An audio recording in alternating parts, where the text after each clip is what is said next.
جو کبھی مسجدوں میں نہیں آتے وہ بھی آتے ہیں. کچھ لوگ اس کا مذاق اڑاتے ہیں, وہ ان کو رمضان نمازی کہتے ہیں, آج ہنسا ہوا رمضان نماز. میرا ایسا ہوتا ہے تو ہوتا ہے نا, تو کچھ لوگ اس میں نیگیٹو پرسپیکٹو ہے دیکھتے ہیں, میں اس کو نیگیٹو پرسپیکٹو میں نہیں دیکھتا. میں نے اور بھی چاہیے اگر کوئی بوڑھا بھٹکا ہوا زندگی میں ایک بار بھی کسی بھی بہانے سے خدا کی طرف آتا ہے تو ہم کو اس کو کرٹیسائز نہیں کرنا چاہیے, بلکہ اس کو انکریج کرنا چاہیے. بالکل.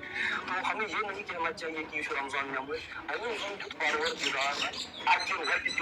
ماہ رمضان تو ہے ہی نا بہانہ مغفرت کا. جیسے ایک فارسی مقولہ کہا جاتا ہے, رحمت الہی بہانہ میں جو ہے, اللہ کی مغفرت بخشنے کے بہانے ڈھونڈتی ہے. تو جب ایک بار بھی بندہ, اگر بندے کی اس وقت گنہگار بھی یہ سمجھتا ہے کہ آج اللہ کی رحمت اور مغفرت جوش میں, اگر آج بھی میری مغفرت نہ ہوئی تو کب ہوگی؟ تو اسی امید سے ایک گنہگار بھی, بد کردار بھی کبھی مسجد میں آتا ہے تاکہ میری بھی بخشش ہو. تو اس کا مطلب یہ ہے نا, he has settled the faith and belief in the system.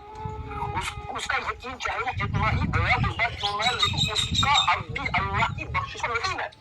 تو آپ اس کے اس یقین کا کیسے مذاق کر سکتے ہیں اس کو رمضان نمازی جو کبھی مسجدوں میں